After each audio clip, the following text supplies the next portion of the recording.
Hello दोस्तों, आपका स्वागत है जय जानकी स्टडी सेंटर में। आज हम बताने जा रहे हैं कोऑर्डिनेट ज्योमेट्री यानी नियामक ज्यामिति।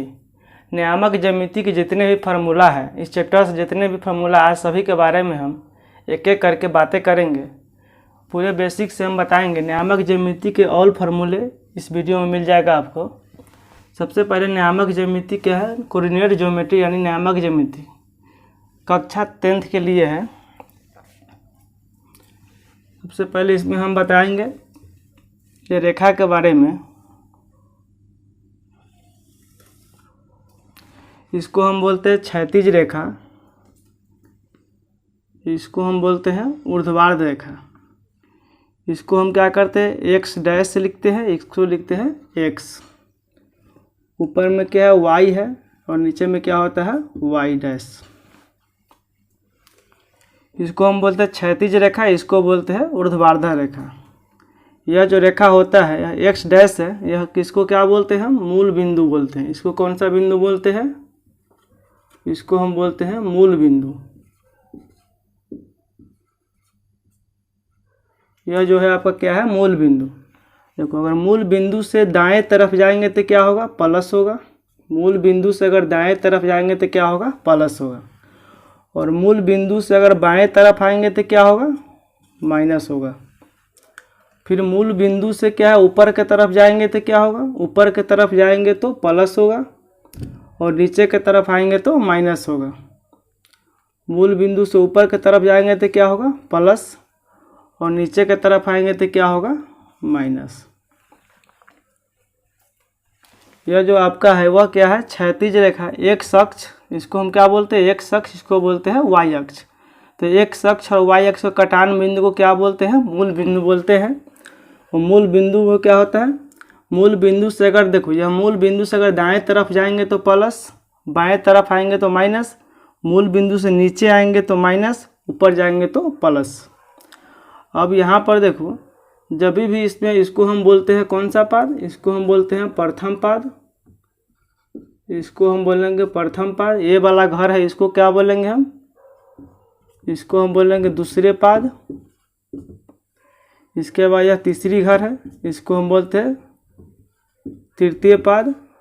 और यह जो है आपका चौथा घर है, इसको हम बोलेंगे चतुर्थ पाद। या तो इसको ऐसे भी बोल सकते, चतुर्थांश भी बोल सकते हैं। अब यहाँ जो है, जब हमेशा इसमें क्या लिख, इसमें आपको पूछा जाता है कि यह कौन सा पाद में है, यह कौन सा पाद में है, यह कौन सा पाद है, यह कौन सा पाद। इसको कैसे पहचान करेंगे? तो इसको पहचानने के लिए क्या दिया है? हर जगह क्या रहता है? एक्स और वाई दिया रहता है। ऐसे आपको एक्स है और वाई है, तो एक्स क्या होता है? भुज होता है। वाई जो होता है वह क्या होता है? कोटि होता है। तो पहले एक्स वाला लिखा था, इसके बाद वाई वाला। तो एक्स वाला आपका क्या है? प्लस है, यहाँ प्लस हो जाएगा, कॉमा। इसके बाद वाई वाला क्या है? प्लस है, तो यहाँ हो जाएगा प्लस। तो आप प्लस प्लस कौन सा पाद होगा? प्रथम पाद। इसके बाद फिर इसमें लिखाएगा एक्स वाला। एक्स वाला क्या है? माइनस है, तो पहले माइनस लिखाएगा। इसके बाद वाई वाला क्या है? प्लस है, तो प्लस लिखाएगा। यह कौन सा पाद हो गया? दूसरे पाद हो गया। इसके बाद तृतीय पाद में पहले एक्स वाला लिखेंगे, तो एक्स वाला क्या है? आपका माइनस है, तो माइनस लिखेंगे। इसके बाद वाई वाला क्या है? माइनस है, तो ये भी माइनस लिखेंगे। तो माइनस और माइनस कौन सा पाद होगा? तृतीय पाद हो जाएगा। इसके बाद इस घर में चलेंगे हम। इस घर में भी पहले पहले एक्स वाला लिखा था, इसके बाद वाई वाला लिखा था है। तो पहले एक्स वाला में कौन? एक्स वाला में क्या है? प्लस है, यहाँ प्लस लिखाएगा। वाई वाला क्या है? माइनस है, तो माइनस लिखाएगा। यह कौन सा पाद हो गया? चतुर्थ पाद हो गया। आपको क्या करते हैं? एग्जाम बोर्ड में ऐसे दिया रहेगा, जैसे आपको दे दिया रहेगा, यहाँ पर दिया रहेगा 2,3 -2,3। इसके बाद ऐसे भी दिया रहेगा, फिर 2,-3, या तो दिया रहेगा -2,-3। अब इसमें आपको पहचानना रहेगा कौन, यह किस पाद में है और यह किस पाद में। देखो, तो यह क्या है? इसमें ऊपर में क्या है? प्लस है। इसके क्या है? प्लस जी है। इसके भी क्या है? कुछ नहीं है, तो प्लस है। तो यह भी प्लस है और यह भी प्लस। तो प्लस प्लस यह कौन सा पाद हो जाएगा? प्रथम पाद हो जाएगा। इसके बाद इसमें क्या है? इसमें यह माइनस है, इसमें क्या है? माइनस है, और इसमें क्या है? प्लस है। तो यह माइनस है या प्लस है, तो यह कौन सा पाद होगा? देखो, तो माइनस और प्लस कौन सा पाद होता है? दूसरे पाद होता है। इसके बाद इसमें क्या है प्लस है और इसमें क्या है माइनस है। तो प्लस और माइनस कौन सा पाद होता है? प्लस और माइनस होता है चतुर्थ पाद, ये हो जाएगा चतुर्थ पाद। इसके बाद अगर दोनों में माइनस रहेगा तो कौन सा पाद होगा? तृतीय पाद हो जाएगा। यहाँ देखना है कि इसमें क्या है, इसके आगे में क्या है माइनस और पीछे में भी माइनस, इसके आगे में कुछ नहीं है तो प्लस, पीछे में क्या है माइनस। तो प्लस माइनस किस में होता है? प्लस माइनस देखो प्लस माइनस इसमें होता है, चतुर्थ पाद हो जाएगा। इसके बाद क्या है, ये दोनों के दोनों प्लस है तो कौन सा पाद होगा? प्रथम पाद हो जाएगा। इस तरह आपको पहचानने के लिए एग्जाम बोर्ड में दिया रहेगा कि यह कौन से पाद में है, इसको पहचान करें। इसके बाद है मूल बिंदु, इसको हम क्या बोलते हैं? मूल बिंदु बोलते हैं। और मूल बिंदु को जो निर्देशांक होता है वह क्या होता है? 0,0 होता है, क्योंकि कोई भी जो स्टार्टिंग होता है वह यहाँ से होता है। अब हम एक एक करके इसके बारे में हम बताएंगे आपको। यह तो बता दिए इसमें क्या होता है, कौन सा कौन पाद में वह लिखना बतला दिए। देखो पहले x वाला लिखाता है, तो पहले x वाला में क्या है? यह प्लस है और y वाला भी क्या है? प्लस है। इस घर में देखो x वाला क्या है? माइनस है, y वाला क्या है? प्लस है। फिर इस घर में आओ, x घर में क्या है? x वाला माइनस है, y वाला भी माइनस है। फिर इस घर में क्या है? x वाला जो है वह क्या है? x वाला प्लस है, y वाला क्या है? माइनस है। इसको इस तरीके से लिख लेंगे। अगर यह लिखना आ गया तो क्या इसको पहचानना भी आ जाएगा। यह प्लस है, यह भी प्लस है, तो प्लस प्लस है तो कौन सा? प्रथम होगा। यह क्या है? यह आपका माइनस है, यह प्लस है, तो यह माइनस है, यह प्लस है, इसका मतलब दूसरी पाद होगा। अगर दोनों के दोनों माइनस है तो तृतीय पद हो जाएगा। अगर एक प्लस है एक माइनस है तो क्या चतुर्थ पद हो जाएगा। अब हम यहाँ पर बताएंगे यह जो रेखा है इसको कौन सा रेखा बोलते हैं? एक्स अक्ष को कौन सा रेखा बोलते हैं? क्षैतिज रेखा बोलते हैं। एक्स अक्ष को कौन सा रेखा बोलते हैं? एक्स अक्ष को क्या बोलते हैं? क्षैतिज रेखा बोलते हैं, क्षैतिज रेखा। और इसके बाद है वाई अक्ष। वाई अक्ष को देखो, यह जो है एक्स अक्ष है, यह क्या है? इसको हम बोलते हैं क्षैतिज रेखा। और यह क्या है? वाई अक्ष। तो वाई अक्ष को बोल रहे हैं ऊर्ध्वाधर रेखा, ऊर्ध्वाधर रेखा। इसको कौन सा रेखा बोलते हैं? ऊर्ध्वाधर रेखा। इसको हम ऐसा ही बोलते हैं परी रेखा। यह क्या है? खड़ी रेखा। तो यह जो है एक्स अक्ष है, यह रेखा जो इसको क्या बोलते हैं? एक्स अक्ष। एक्स अक्ष को बोलते हैं क्षैतिज रेखा, वाई अक्ष को बोलते हैं ऊर्ध्वाधर रेखा। और इसको क्या बोलते हैं? मूल बिंदु। मूल बिंदु किसे कहते हैं? तो यहाँ लिखेंगे एक्स अक्ष और वाई अक्ष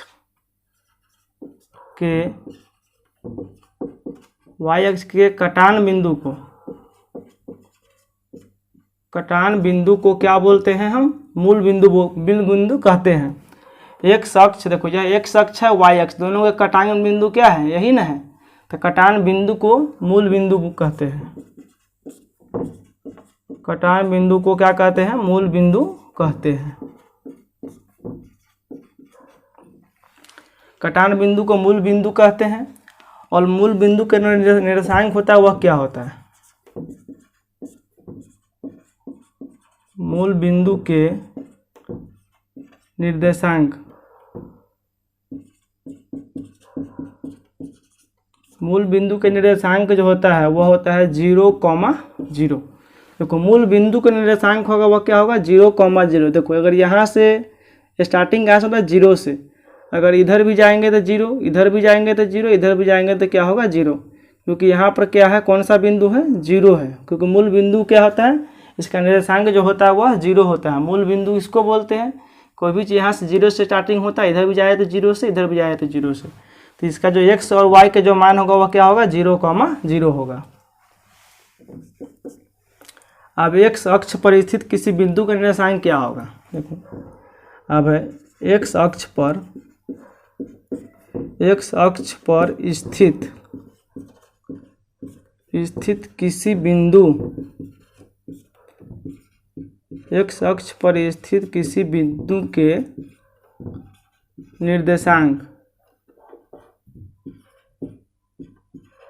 निर्देशांक क्या होगा? x अक्ष पर स्थित किसी बिंदु के निर्देशांक। दूसरा है y अक्ष पर स्थित किसी बिंदु के निर्देशांक, देखो एक्स अक्ष पर स्थित किसी बिंदु के निर्देशांक क्या होता है, इसको हम मिटा दे रहे हैं। देखो एक्स अक्ष पर स्थित किसी बिंदु के निर्देशांक, देखो यह एक्स अक्ष है ना, एक्स अक्ष पर स्थित किसी बिंदु, किसी बिंदु मतलब क्या है, यहाँ पर बिंदु होगा, यहाँ पर बिंदु होगा, यहाँ पर बिंदु होगा, किसी बिंदु का निर्देशांक क्या होगा वह बताना है।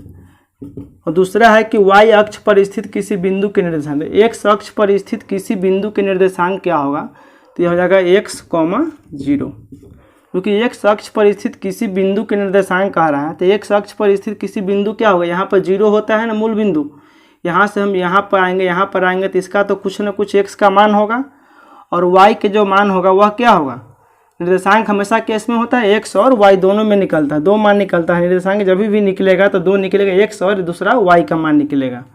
तो x का जो है वह क्या होगा, तो x अक्ष पर स्थित किसी बिंदु के निर्देशांक, किसी बिंदु के निर्देशांक क्या होगा, यहाँ पर होगा, यहाँ पर हो सकता है 1 आएगा, 2 आएगा, 3 आएगा, कुछ भी आ सकता है अंक, लेकिन 0 से तो बड़ा ही आएगा, कोई भी संख्या आएगा।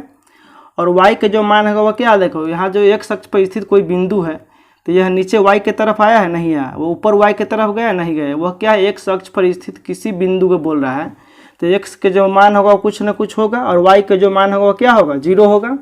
और y अक्ष पर स्थित किसी बिंदु के निर्देशांक कह रहा है, तो y अक्ष पर स्थित किसी बिंदु, मान लो y अक्ष यही है, ऊपर या जाओ या नीचे जाओ, y अक्ष पर स्थित किसी बिंदु कह रहा है, y अक्ष है, यह y अक्ष पर किसी बिंदु के निर्देशांक कह रहा है, तो y अक्ष पर किसी बिंदु के निर्देशांक कह रहा है, तो y का तो कुछ न कुछ मान होगा, क्योंकि ये 0 से क्या है, यहाँ मूल बिंदु से तो कुछ आगे आएगा बिंदु, या y अक्ष पर स्थित किसी बिंदु के निर्देशांक कहेगा, तो क्या y का कुछ न कुछ तो मान होगा।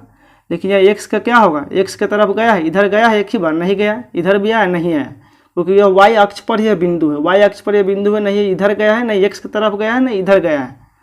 तो इस यहाँ पर क्या हो जाएगा, x के जो मान होगा वह क्या हो जाएगा, 0, y का मान y हो जाएगा। यहाँ पर जो कहेगा वह क्या होगा, जो कहेगा वह रहेगा, दूसरा चेंज हो जाएगा।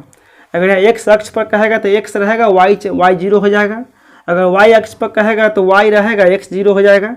लेकिन पहले क्या होता है, निर्देशांक जब भी होता है, निर्देशांक जब भी लेंगे, निर्देशांक हमेशा क्या होता है, निर्देशांक होता है x, y, निर्देशांक हमेशा x, y ही लेते हैं। तो x अगर यहाँ पर देखो x अक्ष पर किसी बिंदु का निर्देशांक कह रहा है, तो x का कुछ न कुछ तो मान होगा, यहाँ बिंदु कह रहा था, यहाँ 1, 2 कुछ भी हो सकता है। लेकिन y क्या होगा, y की तरफ एक भी बार बिंदु गया है, नहीं गया, नीचे आया, नहीं है, तो y का मान क्या होगा, 0। अगर y अक्ष पर कहेगा तो क्या होगा, x के मान 0, y के मान वही रहेगा। इसके बाद है दूसरा है x अक्ष पर स्थित किसी बिंदु का निर्देशांक तो हो गया। अब यहाँ रहेगा x अक्ष से किसी बिंदु की दूरी क्या कहलाता है, x अक्ष से किसी बिंदु की दूरी, किसी बिंदु की दूरी क्या कहलाता है। देखो x अक्ष से किसी बिंदु की दूरी क्या कहलाता है। दूसरा क्वेश्चन है y अक्ष से किसी बिंदु की दूरी क्या कहलाता है। किसी बिंदु की दूरी क्या कहलाता है, यह आपको ऑब्जेक्टिव में पूछता है आपको। देखो कहता है x अक्ष से किसी बिंदु की दूरी क्या कहलाता है। देखो x अक्ष से किसी बिंदु की दूरी कह रहा है। देखो यहाँ पर x अक्ष है, यह क्या है, x अक्ष है, x अक्ष से कहता है किसी बिंदु की दूरी, तो x अक्ष यही है ना, यह रेखा क्या है, x अक्ष है। x अक्ष से किसी बिंदु की दूरी कह रहा है, मान लो यह बिंदु यहाँ है, यहाँ से इसका अगर दूरी कहेगा तो कैसे होगा, ऐसे होगा।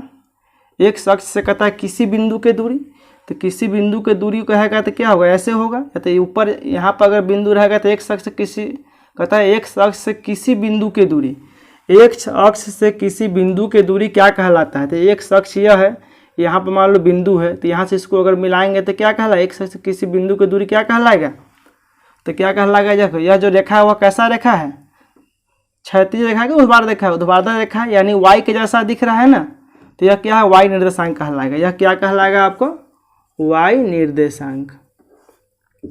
यह जो कहलाएगा आपका वह कहलाएगा y निर्देशांक। देखो एक अक्ष से किसी बिंदु के दूरी क्या कहलाता था, एक अक्ष है, एक अक्ष से तो किसी बिंदु मतलब बिंदु यहाँ हो सकता है, यहाँ हो सकता है, यहाँ हो सकता है। तो यहाँ से जब ये बिंदु को मिलाएंगे तो यह बिंदु कैसा हो जाएगा, ऊर्ध्वाधर हो जाएगा। यहाँ जैसा जैसा y दिख रहा है ना y अक्ष, वैसा ये भी हो जाएगा y के जैसा। तो यह क्या लिखाएगा, y निर्देशांक कहलाएगा। और दूसरा कह रहा है y अक्ष से किसी बिंदु की दूरी क्या कहलाएगा। देखो अब वह था y अक्ष से किसी बिंदु की दूरी, तो y अक्ष क्या है, ये है। मान लो यहाँ पर बिंदु है तो y अक्ष से कहता है किसी बिंदु की दूरी, तो y अक्ष मान लो किसी बिंदु यहाँ पर होगा तो इसको क्या कह रहा है y अक्ष से। तो y अक्ष से किसी बिंदु की दूरी क्या कहलाएगा। आप जो देखो यह जो रेखा है वह कैसा रेखा है, क्षैतिज रेखा है। क्षैतिज रेखा किसको बोलते हैं, एक अक्ष को। एक अक्ष को क्या रेखा बोलते हैं, क्षैतिज रेखा है। तो जैसा यह एक अक्ष है ऐसा यह भी एक अक्ष है। तो इसको हम क्या बोलेंगे, y अक्ष से किसी बिंदु के निर्देशांक क्या कहलाएगा, तो यह कहलाएगा x निर्देशांक कहलाएगा। यह जो कहलाएगा वो क्या कहलाएगा, x निर्देशांक। अब समझ में आ गया। अगर x अक्ष से कहेगा तो y निर्देशांक, y अक्ष से कहेगा तो x निर्देशांक। क्योंकि y अक्ष से किसी बिंदु की दूरी, तो y अक्ष यह है, y अक्ष से कहता है किसी बिंदु की दूरी। तो मान लो किसी बिंदु, कोई बिंदु यहाँ पर होगा, इसे इसको मिलाएंगे तो ये कैसा दिखेगा, x के जैसा दिखेगा ना। तो यह कैसा है, क्षैतिज है, ये भी क्षैतिज है। तो क्षैतिज को क्या बोलते हैं, x बोलते हैं। तो इसको बोलेंगे हम x निर्देशांक। अगर y से x से कहेगा तो y निर्देशांक, y से कहे तो x निर्देशांक। जस्ट इसका उल्टा है।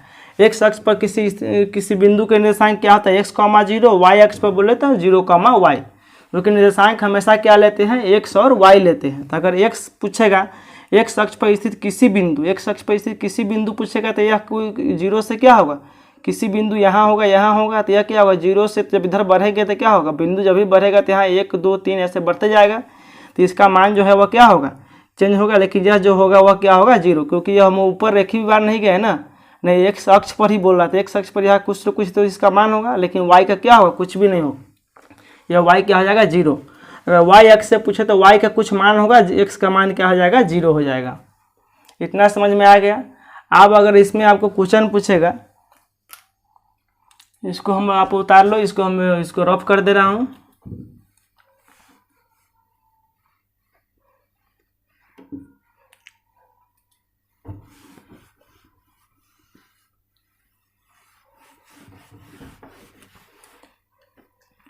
इसके बाद आपको पूछेगा कि मूल बिंदु के निर्देशांक क्या होता है, मूल बिंदु से बता दीजिए। इसके बाद है एक और, हम यहाँ पर ऐसा पार ले रहा हूँ, इसको रफ करके फिर से हम बता रहा हूँ।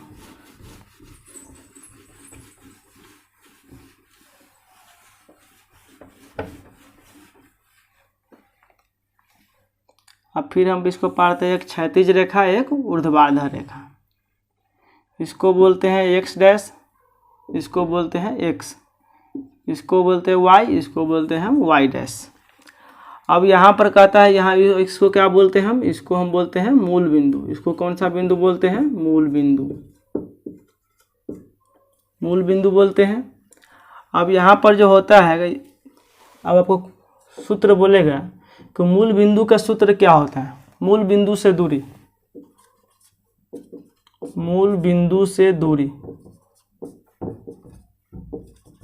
मूल बिंदु से किसी बिंदु की दूरी, मूल बिंदु से किसी बिंदु की दूरी बराबर मूल बिंदु से किसी बिंदु की दूरी, दूरी सूत्र। देखो आपको एक सूत्र पूछेगा कि मूल बिंदु से किसी बिंदु की सूत्र, मूल बिंदु से, देखो यहाँ तुम्हारा आपको क्या है, मूल बिंदु। मूल बिंदु से कहता है किसी बिंदु की दूरी क्या कह रहा है, के सूत्र बता। तो मूल बिंदु से किसी बिंदु के सूत्र यह कह रहा है, तो मूल बिंदु से किसी बिंदु की दूरी। तो यहाँ मान लो क्या होगा, यहाँ पर मान लो यह क्या हो जाएगा, आपको कुछ भी ऐसे x रहेगा, यहाँ पर रहेगा y। तो मूल बिंदु से किसी बिंदु की दूरी जब भी कहेगा तो यहाँ पर x और y जो होगा, क्योंकि यहाँ पर क्या होता है, मूल बिंदु जो भी होता है यहाँ 0,0 होता है। तो मूल बिंदु से किसी बिंदु की दूरी बोलेगा तो इसके लिए फार्मूला जैसे x y के जगह पर आपको 3,4 दिया रहेगा। तो इसका जो फार्मूला होता है और रूट अंदर x² प्लस y² होता है। मूल बिंदु से किसी बिंदु के दूरी का सूत्र जो होता है वह क्या होता है, x² प्लस y², रूट अंदर x² प्लस y² होता है। क्योंकि तो यहाँ पर क्या हो जाएगा आपको, एक्स और वाई के जो मान है वो क्या है यहाँ पर निकाल सकते हैं हम।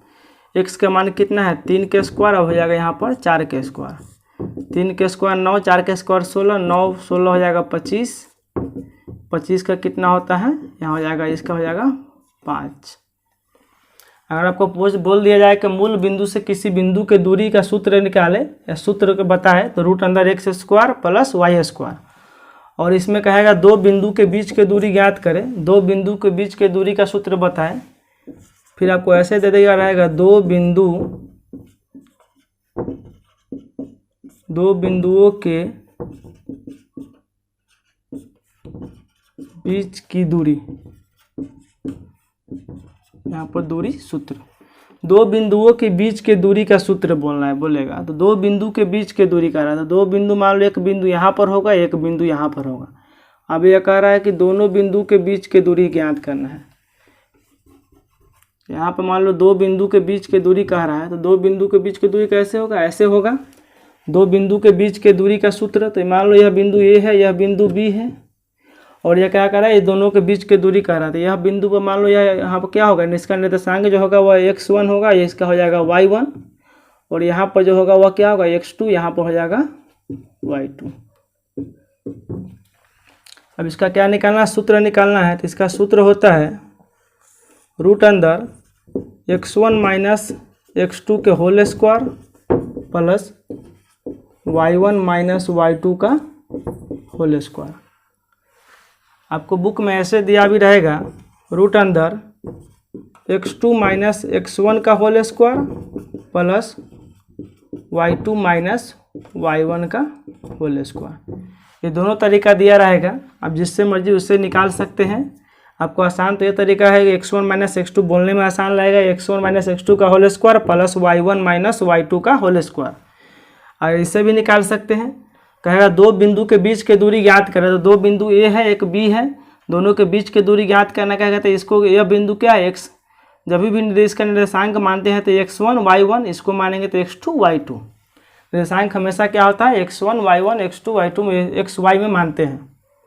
अब ये दोनों के बीच के दूरी कहेगा, अगर यहाँ आपको ऐसे बिंदु दे दिया रहेगा, एक ये बिंदु है, यह बी बिंदु है, तो इसका निर्देशांक क्या होगा x1 कॉमा इसका हो जाएगा y1, इसका हो जाएगा x2 कॉमा हो जाएगा y2, और इसका मान लो निर्देशांक दिया रहेगा ये 3,4, इसका दिया रहेगा 2,5। अगर इसको आप दूरी सूत्र कहेगा कि यहाँ एक ए से बी के दूरी ज्ञात करें, तो इस फॉर्मूला पर डाल सकते हैं हम x1 माइनस x2 का whole square plus y1 minus y2 का होल स्क्वायर।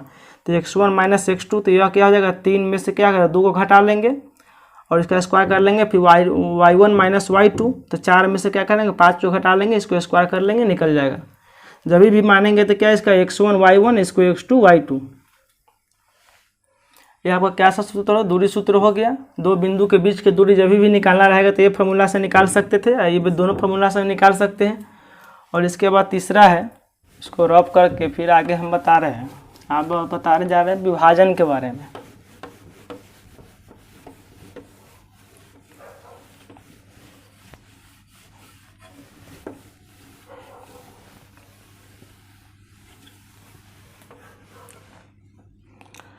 अब हम अगला जो क्वेश्चन बताने जा रहे हो, मध्य बिंदु के निर्देशांक क्या होता है। अगला बताएंगे मध्य बिंदु, मध्य बिंदु के निर्देशांक।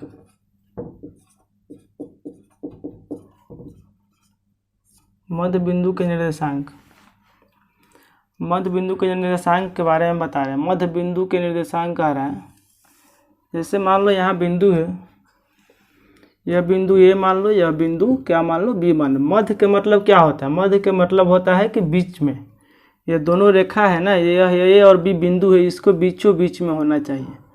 मध्य के मतलब होता है बीच में काटना। तो मध्य बिंदु का निर्देशांक कह रहा है, मध्य बिंदु क्या मान लेते हैं, मध्य बिंदु मान लो इसको हम सी मान लिए। तो कहता है मध्य बिंदु के निर्देशांक, देखो जितने भी बिंदु है, जहाँ पर भी बिंदु है वहाँ पर निर्देशांक जब भी कहेगा तो एक्स और वाई दोनों आएगा। तो यहाँ मध्य बिंदु के निर्देशांक कह रहा है, तो यहाँ मान लो यह ए बिंदु है या बी बिंदु है, तो इसका जो निर्देशांक होगा क्या होगा, यह x1 होगा कॉमा यह हो जाएगा y1। इसके बाद यह बिंदु को क्या होगा x2 होगा कॉमा यह हो जाएगा y2। और कह रहा है कि मध्य बिंदु के निर्देशांक क्या है। मध्य का मतलब क्या होता है, बीचों बीच में काटना। यह दोनों बिंदु है, ये दोनों बिंदु क्या होना चाहिए, बीचों बीच में। मध्य का मतलब क्या होता है, बीच। और मध्य बिंदु के निर्देशांक ज्ञात करना है। तो मध्य बिंदु का निर्देशांक क्या होगा, यहाँ पर मध्य बिंदु का जो निर्देशांक होगा वह क्या होगा, x, y होगा। क्योंकि जब भी निर्देशांक कहेगा तो x, y लेते हैं। तो मध्य बिंदु का निर्देशांक ज्ञात करना है, यानी x और y का मान निकालना है, x और y का मान। तो मध्य बिंदु का निर्देशांक इसका सूत्र होता है, देखो x1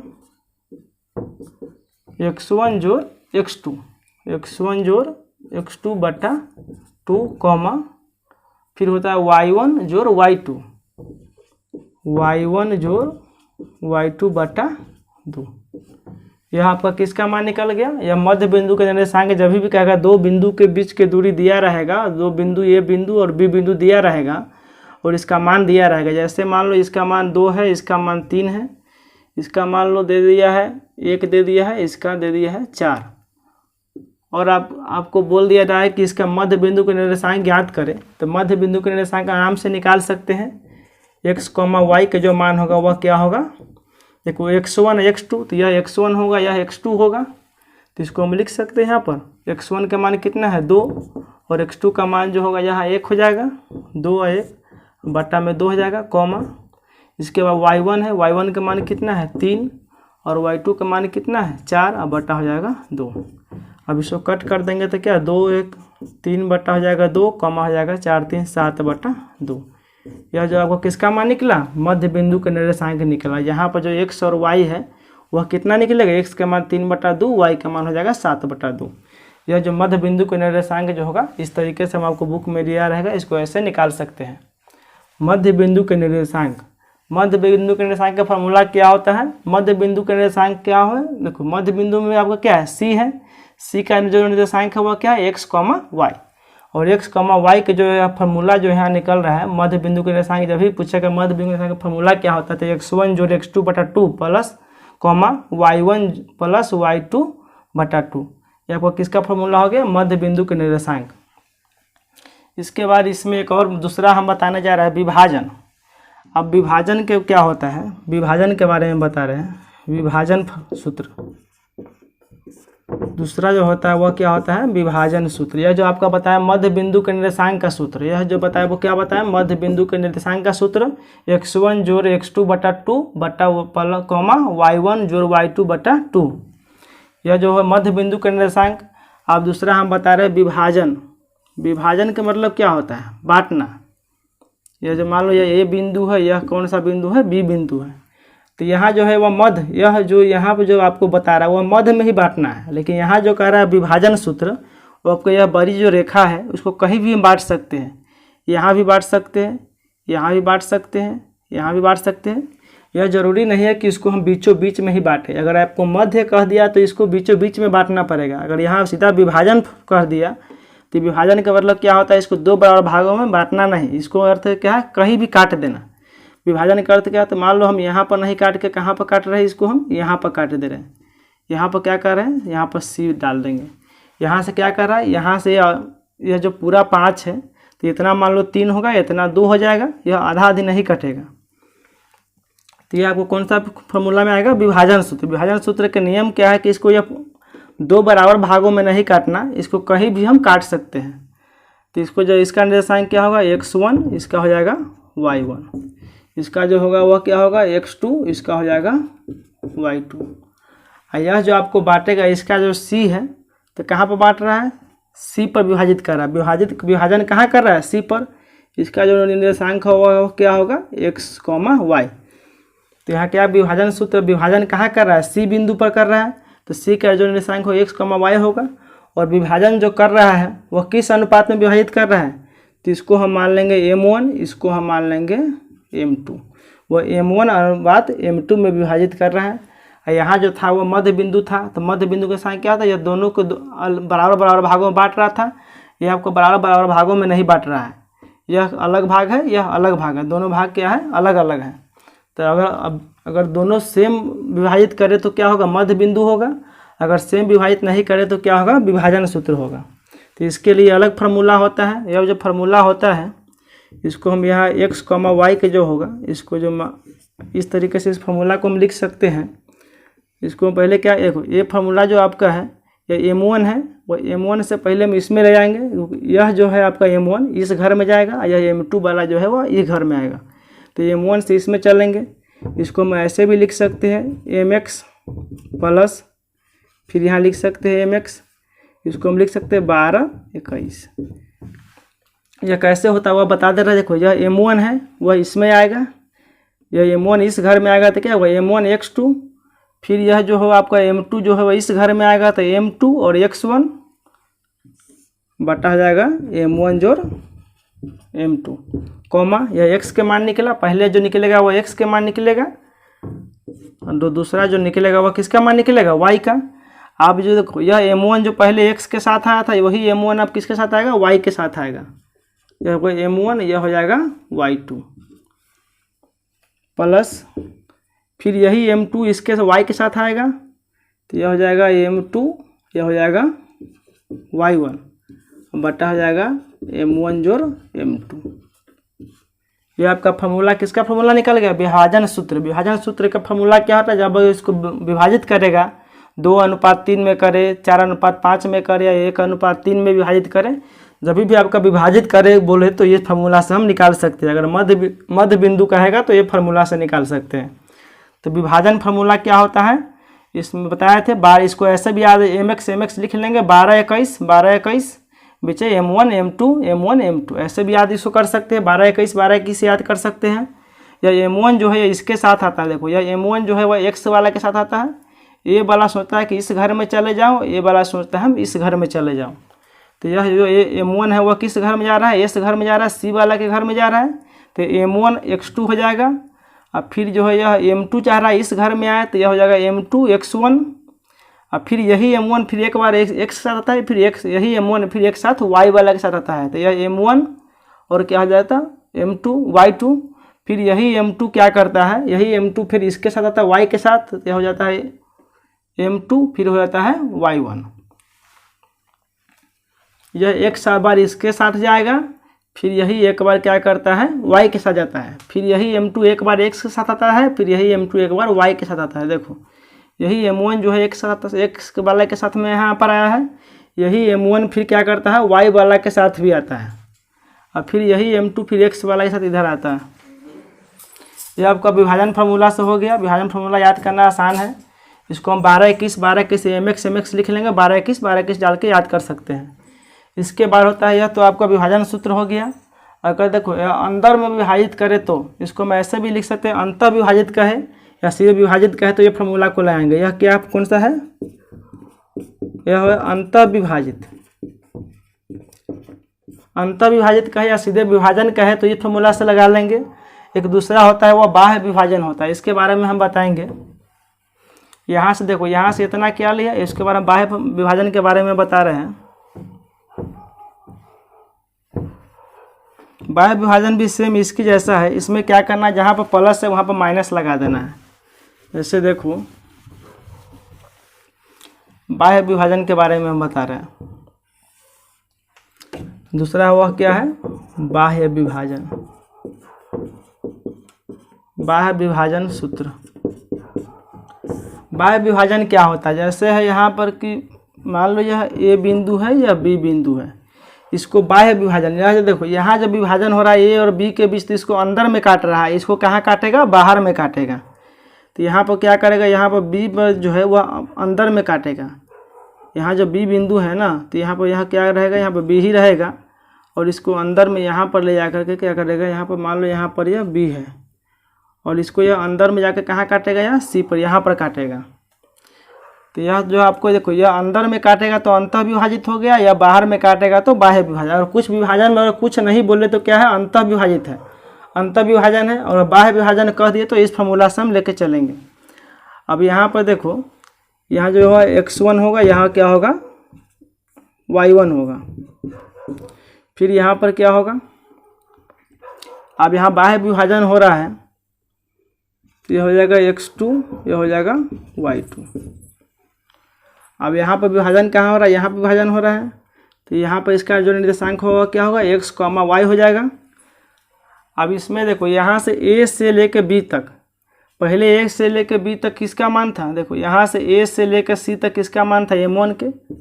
तो यहाँ से आपको देखो m1 बराबर क्या मानेंगे हम, यहाँ से लेकर यहाँ तक क्या मानेंगे, m1 मानेंगे। और यहाँ पर फिर देखो b से लेकर c तक क्या माने थे, m2 माने थे। तो यहाँ पर क्या करेंगे, b से लेकर c तक m2 मानेंगे। अगर इसको हम नहीं बताते तो क्या मानते हैं आप लोग, यहाँ से लेकर यहाँ तक क्या मानते हैं, यहाँ से इसको m1 मान लेते हैं, इसको m2 मान लेते हैं। देखो यह बाह्य विभाजित का मानने का मतलब क्या होता है, यह बाह्य विभाजित क्या है कि यह बाहर में काट रहा है। यहाँ जो अंतर विभाजित था तो क्या था, a और b के बीच में अंदर में जाके काट रहा था, और यह a और b के बीच नहीं काट रहे, कहाँ काट रहा है, वो बाहर में। यहाँ पर क्या कर रहा है, c जो है वह कहाँ पर काट रहा है, बाहर में काट रहा है। तो इसके लिए भी सेम फार्मूला होता है। इसका फार्मूला जो है x, y बराबर हम लिख देते हैं। देखो यहाँ पर बताए थे mx होता है, क्या होता है, mx। इसमें क्या करना है आपको, खाली यहाँ पर प्लस की जगह माइनस कर देना है। तो यहाँ बताए थे 12-21 याद कर लेना, 12-21 बटा क्या होगा, m1 माइनस हो जाएगा m2 कॉमा, फिर दूसरा यह तो जो निकला x का मान निकला, अभी फिर y का मान निकलेगा, फिर हो जाएगा mx, दूसरा निकलेगा my लिखेंगे, इसको क्या लिखेंगे हम, my, फिर यहाँ लिखेंगे हम my बटा लिखेंगे m1 माइनस m2, फिर यहाँ लिख लेंगे 12-21 हो गया। इसको यहाँ पर प्लस लिख देते हैं। देखो, और अंतर विभाजित करें तो प्लस लिखाएगा, बाह्य विभाजित करें तो माइनस, जहाँ जहाँ प्लस है वहाँ वहाँ माइनस लिख देंगे। सो फार्मूला दोनों सेम रहेगा, जहाँ प्लस रहेगा वहाँ माइनस कर देंगे। बस आपको इतना याद हो गया कि यह बाह्य विभाजन कहेगा तो क्या होगा, दोनों सेम रहेगा। यहाँ पर जो मान मानना है, जैसे यहाँ a से b जो यहाँ माने थे, a से लेकर b तक क्या माने थे हम, a और b जो माने थे वह m1 m2 माने थे। यहाँ से इतना m1, यहाँ से इतना m2। यहाँ देखो, यहाँ a से लेकर c तक कितना माने थे, m1 माने थे। तो यहाँ क्या करेंगे, a से लेकर c तक क्या मानेंगे हम, m1 मानेंगे, और b से c क्या माने थे, m2 माने थे। तो यहाँ b से c क्या मानेंगे हम, m2 मानेंगे, और पूरा क्या हो जाएगा, m1। ये आपका बाह्य विभाजन हो गया, या अंतर विभाजन हो गया। अब इसके बारे में हम चलेंगे, इसको नोट कर लो, इसका फिर हम आगे बता रहे हैं। आपको अगला फार्मूला फिर कह रहा है, जैसे यह x डैश है, यह क्या है, y अक्ष, यह जो आपका है वह क्या है, y है। इसको हम x डैश बोलेंगे, इसको x बोलेंगे, इसको y बोलेंगे, इसको क्या बोलेंगे, y डैश। तो आपको अगर कह दिया जाए कि इसमें जैसे इसको यह रेखा कौन सा काट रहा है, x अक्ष काट रहा है। तो यहाँ पर अगर आपको क्वेश्चन में दिया रहेगा कि यदि किसी रेखा को x अक्ष या y अक्ष विभाजित करे तो उसका अनुपात क्या लेना है, वह किस अनुपात में विभाजित करता है, उसके बारे में अगर आपको सवाल दिया रहेगा तो उसको हम m1 m2 से नहीं बनाएंगे। इसके लिए हम आपको नोट में लिख दे रहे हैं, यदि किसी रेखा को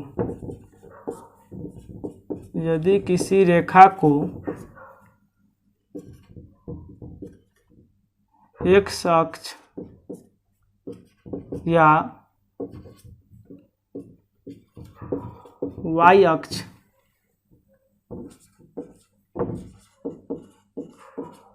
विभाजित करे तो उसका विभाजन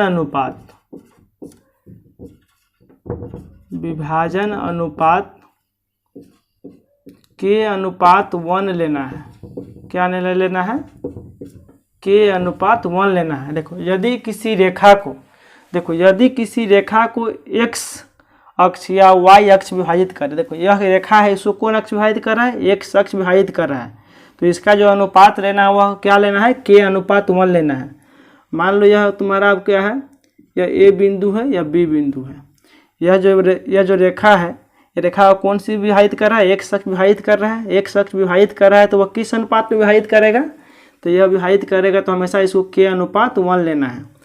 यह k लेंगे तो यह 1 लेंगे, इसको m1 m2 में नहीं लेंगे। तो आपको सवाल में दिया रहेगा, यदि किसी रेखा को x अक्ष या y अक्ष विभाजित करे तो वह किस अनुपात में लेना है, इसको हम k अनुपात 1 में लेना है। जैसे मान लो वह x अक्ष को विभाजित कर रहा है, या इसको क्या करेगा, कोई रेखा को y अक्ष विभाजित करेगा मान लो इसको वाई अक्ष विभाजित कर रहा है, यह ए बिंदु है, यह बी बिंदु है।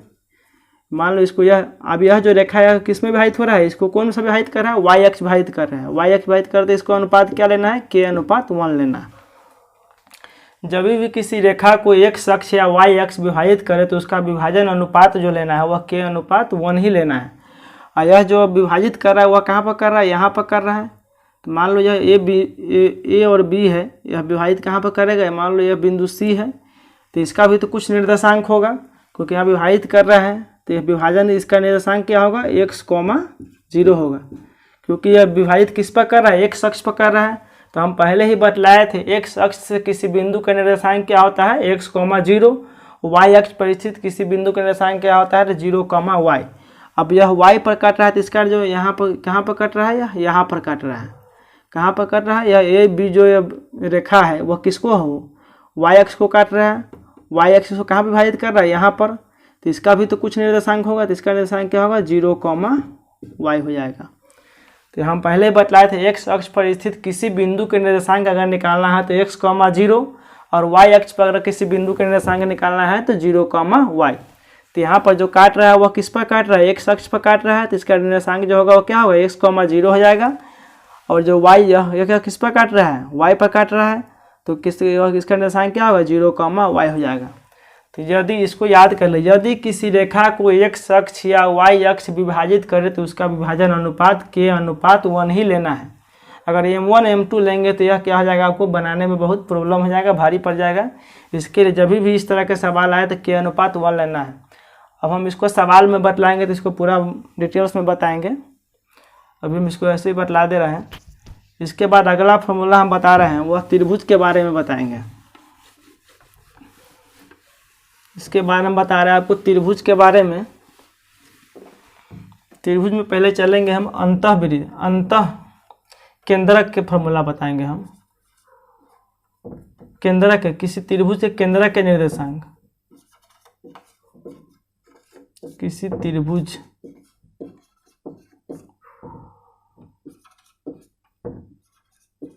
केंद्रक के निर्देशांक, केंद्रक के निर्देशांक। अब केंद्रक के निर्देशांक के फॉर्मूला क्या होता है, केंद्रक कहते किसको, पहले उसको हम बातें करेंगे। जैसे यह त्रिभुज है, यह त्रिभुज के मान लो यह बिंदु ए है, यह बी है, यह क्या है, सी है, और यह 3 बिंदु दिया है तो इसका कुछ निर्देशांक भी दिया होगा। अब देखो कहता है केंद्रक के निर्देशांक निकालना है। क्या निकालना है, केंद्रक के निर्देशांक का जो फॉर्मूला होता है, सूत्र होता है, वह निकालना है। तो केंद्रक कहते किसे हैं, तो केंद्रक कहते हैं किसी त्रिभुज के, देखो तीनों माध्यिका के कटान बिंदु को हम केंद्रक कहते हैं। तो देखो किसी त्रिभुज के शीर्ष से सामने वाली भुजा को 2 बराबर भागों में विभाजित करना। देखो किसी त्रिभुज के शीर्ष से सामने वाली भुजा को 2 बराबर भागों में क्या करना है, विभाजित करना। किसी त्रिभुज के शीर्ष के सामने वाली भुजा को 2 बराबर भागों में विभाजित करना क्या कहलाता है, माध्यिका कहलाता है। तो माध्यिका का काम क्या है, माध्यिका का अर्थ होता है कि मध्य में विभाजित करना। तो किसी त्रिभुज, आप मान लो ये त्रिभुज के शीर्ष है, इससे इधर जाएगा तो इसको 2 बराबर भागों में विभाजित करेगा। फिर यह त्रिभुज के शीर्ष से ऐसे जाएगा तो यह 2 बराबर भागों में विभाजित करेगा। देखो त्रिभुज के शीर्ष ये है, त्रिभुज के शीर्ष से सामने वाली भुजा को 2 बराबर भागों में क्या कर रहा है, इसको विभाजित करना माध्यिका कहलाता है। माध्यिका किसे कहते हैं, तो किसी त्रिभुज के शीर्ष से सामने वाली भुजा को 2 बराबर भागों में विभाजित करना माध्यिका कहलाता है। और माध्यिका के ही कटान बिंदु को क्या कहते हैं, केंद्रक कहते हैं। केंद्रक किसे कहते हैं, तो किसी त्रिभुज में तीनों माध्यिका के कटान बिंदु क्या कहलाता है, केंद्रक कहलाता है। इसको जो है देखो यह कटान बिंदु कहाँ पर है, यहाँ पर है, इसको क्या बोलेंगे हम, इसी को हम अब क्या बोल देंगे, केंद्रक बोलेंगे। यह जो है आपका क्या है, यह इसको हम बोलते हैं केंद्रक, इसको हम बोलते हैं केंद्रक। तो केंद्रक को तो आप परिभाषा जान गए, किसी त्रिभुज के तीनों माध्यिका एक दूसरे को जिस बिंदु पर प्रतिच्छेद करे उस बिंदु को क्या कहते हैं, केंद्रक कहते हैं।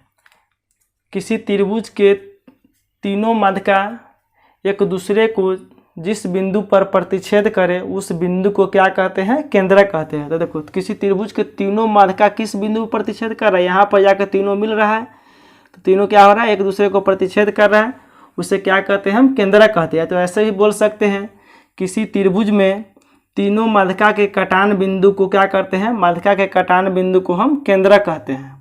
अब इसको क्या, माध्यिका का नाम क्या हुआ, केंद्रक कहते हैं। केंद्रक का फॉर्मूला क्या होता है, तो यहाँ पर जो कि इसको हम मान लो इसका निर्देशांक जो होगा वह x1 होगा, इसको क्या होगा, y1 होगा, इसका क्या होगा, x2 होगा, यह हो जाएगा y2, यह हो जाएगा x3 हो जाएगा, यह दूसरा हो जाएगा y3।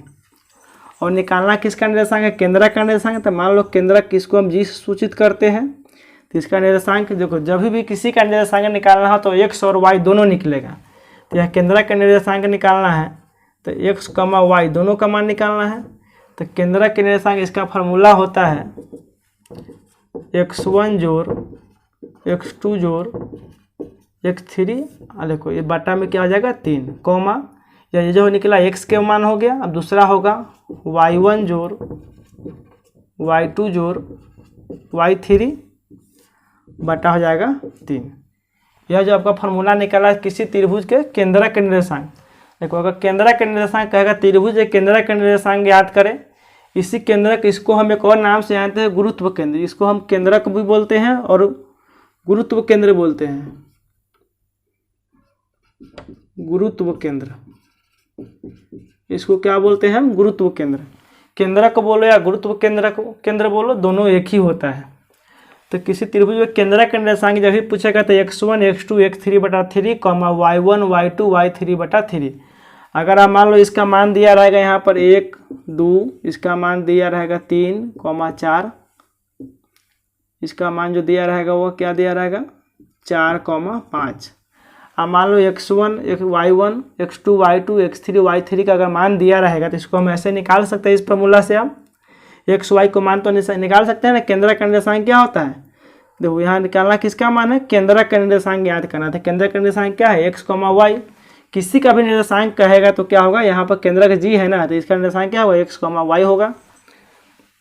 तो इसको हम निकाल सकते हैं। देखो x1 का मान कितना है, 1 है, x2 का मान कितना है, 3 है, x3 का मान कितना है, 4 है, बटा कितना हो जाएगा 3, कॉमा y1 का मान कितना है 2, y2 के मान 4, y3 के मान 5, बटा हो जाएगा 3। अब 4 3 7 1 कितना हो जाएगा 8 बटा 3, दूसरा हो जाएगा 5 4 9 2 11 बटा 3। बस यही आपका आंसर हो गया। केंद्रक का निर्देशांक कितना हो जाएगा, तो यहाँ पर जो केंद्रक है जी, इसका निर्देशांक जो होगा x के मान कितना होगा 8 बटा 3, y के मान होगा 11 बटा 3। ये आपको क्या निकल गया, किसी त्रिभुज केंद्रक का निर्देशांक बोले तो ऐसे निकाल लेंगे। और इसके बाद है, यह तो आपका होगा केंद्रक के बारे में। अब दूसरा है अंतः केंद्र के बारे में हम पढ़ेंगे। अब अंतः केंद्र क्या होता है इसके बारे में हम जानेंगे। इसको रफ कर दे रहा हूँ। यह जो था केंद्रक क्या होता है, माध्यिका के कटान बिंदु। किसी त्रिभुज के तीनों माध्यिका के एक दूसरे को जिस बिंदु पर प्रतिच्छेद करे उसे क्या कहते हैं, हम केंद्रक कहते हैं। अब दूसरा होगा वह होगा अंतः केंद्र। यह जो होगा वह क्या होगा, अंतः केंद्र। अंतः केंद्र के निर्देशांक, अंतः केंद्र के अगर निर्देशांक है तो इसके लिए अलग फार्मूला होता है।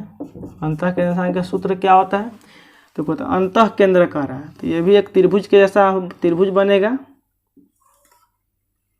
इसको मान लो यहाँ ए हो जाएगा, यह हो जाएगा बी, यह हो जाएगा सी। देखो तो यहाँ कहता है अंतः केंद्र। अंतः केंद्र का निर्देशांक याद करना है तो अंतः केंद्र कहते किसको है, तो अंतः केंद्र कहता है किसी त्रिभुज के तीनों कोण के समद्विभाजक के कटान बिंदु क्या कहलाता है, अंतः केंद्र कहलाता है। किसी त्रिभुज के तीनों कोण के समद्विभाजक के कटान बिंदु, किसी त्रिभुज के तीनों अंतः कोण के समद्विभाजक के कटान बिंदु क्या कहलाता है, अंतः केंद्र कहलाता है। तो मान लो यह तुम्हारा त्रिभुज क्या है, यह मान लो बी है। ये कहता है कोण के समद्विभाजक के कटान बिंदु। कोण के समद्विभाजक का मतलब समझते हैं, कोण के समद्विभाजक का मतलब होता है जैसे यह 90 डिग्री है तो इसको दो भाग में तो कितना हो जाए, कोण समद्विभाजक का अर्थ क्या होता है, यह 45, ये भी 45, मतलब कोण समद्विभाजक करता है कोण को दो बराबर भागों में बांट देना। इसको क्या करेंगे हम, यह कोण को 2 बराबर भागों में बांटेंगे तो यह आपको ऐसे आएगा। यह क्या होगा, 2 बराबर भागों में बट गया। फिर इस कोण को क्या करेंगे हम, कोण समद्विभाजक करता है, कोण समद्विभाजक। कोण क्या होता है, समद्विभाजक के कटान बिंदु क्या कहलाता है, अंतः केंद्र कहलाता है। कोण के समद्विभाजक, कोण के समद्विभाजक मतलब 2 बराबर भागों में बांटना।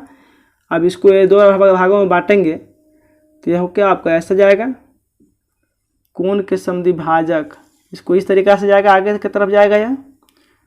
और फिर यह को जो कोण है इसको भी 2 भागों में बांटेंगे तो यह इस तरीक़ा से नीचे आएगा। ये भी क्या होगा, 2 भागों में बट गया।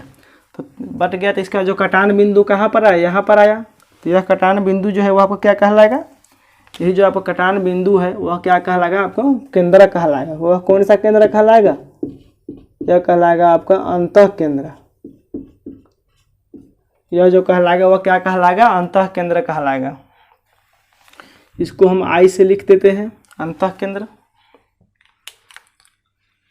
देखो तो यह क्या, इसका जो फार्मूला होता है, कोण समद्विभाजक किसको बोलते हैं, कोण को 2 बराबर भागों में विभाजित करना क्या कहलाता है, कोण समद्विभाजक कहलाता है। तो यहाँ होगा कि अंतः केंद्र। अंतः केंद्र किसे कहते हैं, तो किसी त्रिभुज के तीनों अंतः कोणों के समद्विभाजक के कटान बिंदु, किसी त्रिभुज के तीनों अंतः कोण, देखो तीनों अंतः कोणों के समद्विभाजक, समद्विभाजक है, ये समद्विभाजक रेखा है ना, समद्विभाजक के कटान बिंदु क्या कहलाता है, अंतः केंद्र कहलाता है। या तो ऐसे ही बोल सकते हैं, किसी त्रिभुज के तीनों अंतः कोण के समद्विभाजक एक दूसरे को जिस बिंदु पर प्रतिच्छेद करे उस बिंदु को क्या कहते हैं, अंतः केंद्र कहते हैं। ऐसे भी लिख सकते हैं हम। आप चलो इसके बाद इसका फार्मूला हम बता रहे हैं। अंतः केंद्र का फार्मूला जो होता है, इसका भी जो निर्देशांक जो होगा यह x, y होगा। इसका फार्मूला होता है सेम उसी जैसा होता है, x1 प्लस x2 जो होता है x3। और यहाँ पर लगा, इसमें क्या देना है, यहाँ पर इसको लगा देना है a, इसमें लगा देना है b, इसमें लगा देना है c। बस इतना ही काम करना है, बाकी फार्मूला सेम रहेगा। और बटा में जो लिखाएगा वह a b c लिखाएगा, कॉमा। दूसरा फिर क्या है, y1 जोड़ y2 जोड़ y3। और इसमें भी क्या लगा देना है, यहाँ पर a लगा देना है, यहाँ पर b लगा देना है, यहाँ पर c लगा देना, कॉमा, प्लस यहाँ पर क्या लगा देना है, c लगा देना है। अब बटा में फिर क्या लिखाएगा, a b c। बस सेम वैसे ही यहाँ पर क्या करना है, a b c लिखना है, नीचे में 3 के बगल में क्या लिखना है, a b c, तो a b c लिखना है। और a b c जो लिखते हैं वह क्यों लिखते हैं, यहाँ पर, यहाँ जो देखो, यहाँ से ए बी का जो दूरी है इसको हम a मान लेते हैं, इसको b मान लेते हैं, इसको c मान लेते हैं। देखो ए बी जो बराबर है इसको a। अब a की जगह पर क्या करेंगे, यहाँ से इसका जो निर्देशांक मान लो, इसका निर्देशांक जो होगा वह x1, y1 होगा। इसका जो होगा वह x2, y2 होगा। इसका जो होगा वह x3, y3 होगा। इतना हो जाएगा। तो यहाँ पर जो है देखो, अगर ए बी निकालना है तो ए बी को क्या मान लिए हम, a मान लिए। तो a की जगह पर क्या ए बी निकालना है, तो ए बी की यह दूरी निकाल, दूरी फॉर्मूला हम बताए थे ना, x1 माइनस x2 का whole square, y1 minus y2 का होल स्क्वायर से निकाल सकते हैं ना हम इसको। क्योंकि ए बी को क्या मान लेंगे, ए बी को a मान लिए, इसका बी सी को क्या मान लिए, b मान लिए, और ए सी को क्या मान लिए, c मान लिए। वही यहाँ पर x1, x2, x3 तो मालूम हो गया, यह x1 का मान, x2 के मान, x3 के मान लिख लेंगे। फिर y1, y2, y3 के मान लिख लेंगे। और यहाँ a b जो c लिखा है, तो a की जगह पर क्या लिखेंगे हम, यहाँ पर a के मान जो लिखना होगा, तो ये इसको बीच के दूरी, यह दूरी सूत्र से निकाल लेंगे। फिर यह बी सी के जो मान निकाला था, यह दूरी सूत्र मालूम है ना, दूरी सूत्र निकाल लेंगे यहाँ से। तो x2 माइनस x3 का मान, फिर y2 माइनस y3 निकाल लेंगे। फिर अगर इसका c निकालना हो तो यह क्या है, c क्या, तो यहाँ से यहाँ इसका दूरी सूत्र से निकाल लेंगे हम। और यह क्या करेंगे, ए बी सी तीनों क्या करेंगे हम, जोड़ देंगे। जो इसका दूरी निकलेगा वह ए बी सी तीनों जोड़ देंगे। यह आपको क्या हो गया, अंतः केंद्र के निर्देशांक का सूत्र हो गया। जो आप जितने भी फार्मूला है, फार्मूला का आप लोग याद कर लें। आपको यह बोर्ड एग्जाम में आपको इसके ऐसे भी एक दिया रहेगा, वो नहीं बतलाए हम। जैसे x, y, देखो तो इसको हम बोलते हैं क्या, भुज बोलते हैं। इसको क्या बोलते हैं, भुज। इसको क्या बोलते हैं हम, इसको हम बोलते हैं कोटि। आपको एग्जाम में ऐसे दिया रहेगा 2,3। अब इसमें आपको ऐसे बताना रहेगा इसमें भुज कौन है, इसमें भुज कौन है वह बताना रहेगा। आपको डॉट ऐसे दिया रहेगा, बोलेगा भुज कौन है, इसमें भुज कौन है, भुज है 2। देखो x वाला को क्या बोलते हैं भुज, y वाले को क्या बोलते हैं कोटि। आपको यह एग्जाम में हर साल पूछता है, आपको हर बार रहेगा कि इसमें भुज कौन है कोटि कौन है पहचानना रहेगा। अगर आपको 2,3 दिया रहेगा, ऑब्जेक्टिव में दे दिया रहेगा, इसमें क्या करेगा भुज और भुज को पहचाने या भुज कौन सा है वो बताने के लिए बोल देगा। आपको ऑप्शन में देगा 2, 3, 4, 5। आपको भुज कौन है तो भुज बोलेंगे तो 2 हो जाएगा, कोटि पूछे तो 3 हो जाएगा। क्योंकि x वाला को भुज बोलते हैं, y वाला कोटि बोलते हैं, तो x वाला पहले आएगा, y वाला बाद में आएगा। तो ये भुज और कोटि तो समझ गए, x को भुज बोलते हैं, y को कोटि बोलते हैं। इतना तो समझ में आ गया। अब हम बातें करेंगे त्रिभुज के क्षेत्रफल के बारे में। त्रिभुज के क्षेत्रफल, तो त्रिभुज के क्षेत्रफल के लिए फॉर्मूला होता है 1/2। इसको होता है, पहले लिख लेंगे यहाँ पर x1 plus x2 plus x3। इसके बाद हम बात करेंगे यहाँ पर, इसका होता है 23, 31, 12। 23, 31, 12 इसको याद अगर कर लेंगे हम, 23, 31, 12 याद कर लेंगे। 23 क्या होता है देखो, 23, 31, 12 y2 माइनस हो जाएगा 23, y2 माइनस y3। 23 के बाद क्या होता है 31, तो y3 माइनस y1। इसके बाद होता है 12, तो y1 माइनस हो जाएगा y2। यह आपका क्या होगा त्रिभुज के फार्मूला होगा। त्रिभुज के क्षेत्रफल अगर बोलेगा तो इस फार्मूला से हम निकाल सकते हैं। देखो x1, x2, x3 लिख लेंगे, 23, 31, 12 इतना याद रहेगा, 23, 31, 12 y2 minus y3, y3 y1, y1 y2, 23, 31, 12। अगर यहाँ पर ऐसा भी रहेगा त्रिभुज के क्षेत्रफल तो यह हो जाएगा। त्रिभुज के 2 एक और होता है, यदि संरेख, यदि तीनों बिंदु संरेख हो तो त्रिभुज के क्षेत्रफल क्या हो, यदि तीनों बिंदु संरेख हो तो त्रिभुज का क्षेत्रफल बराबर 0 होता है। देखो अगर तीनों बिंदु संरेख हो तो त्रिभुज क्षेत्रफल क्या होता है 0 होता है। देखो अगर तीनों बिंदु संरेख का मतलब क्या होता है एक ही लाइन में होना। तो एक ही लाइन में अगर तीनों बिंदु हो तो इसका क्षेत्रफल क्या होगा 0 होगा, क्योंकि इसका कोई एरिया बना नहीं बना, कोई क्षेत्रफल बना इसका नहीं बना। अगर तीनों असंरेख रहेगा तब इसका एरिया बनेगा, असंरेख रहेगा तो क्या है, देखो यह क्षेत्र जो तुम्हारा है, आपको कितना क्षेत्र लिया, यहाँ से इतना क्षेत्र आपको लिया ना, तो यह क्या इसका क्षेत्रफल निकलेगा। अगर तीनों बिंदु संरेख कहेगा इसका कोई एरिया नहीं लेगा, क्योंकि यह संरेख कहेगा तो सीधा एक ही लाइन में चले जाए, इसका कोई क्षेत्र नहीं होगा। तो क्या यदि तीनों बिंदु संरेख हो तो त्रिभुज का क्षेत्रफल क्या होता है, त्रिभुज क्षेत्रफल बराबर क्या होता है 0 होता है। तो तीनों बिंदु संरेख हो तो त्रिभुज क्षेत्रफल क्या होता है 0 होता है। तो जब भी आपको संरेख दिया रहेगा तो 0 का क्षेत्रफल क्या लेना है 0 लेना है। अगर संरेख नहीं कहे तो क्या लेंगे, ये फॉर्मूला ले लेंगे। अगर संरेख कहेंगे तो त्रिभुज क्षेत्रफल के बराबर में क्या लेंगे हम 0 लेके तब इस क्वेश्चन को बनाएंगे। ठीक है, यह क्वेश्चन तो आपको त्रिभुज क्षेत्रफल बहुत आसान हो गया, इसको निकालना। पहले क्या लेंगे 1/2 लिख लेंगे, तो अब x1, x2, x3 लिख लेंगे। इसके बाद 23, 31, 12 कर लेंगे। 23, 31 क्या कर लेंगे हम 12। हेलो दोस्तों, मेरा वीडियो अच्छा लगे तो लाइक, सब्सक्राइब और अपने दोस्तों में भी शेयर करें। और आगे हम अगले वीडियो में हम NCERT बैच से टोटल क्वेश्चन कराएंगे, टाइप बाय टाइप एक एक क्वेश्चन बताएंगे।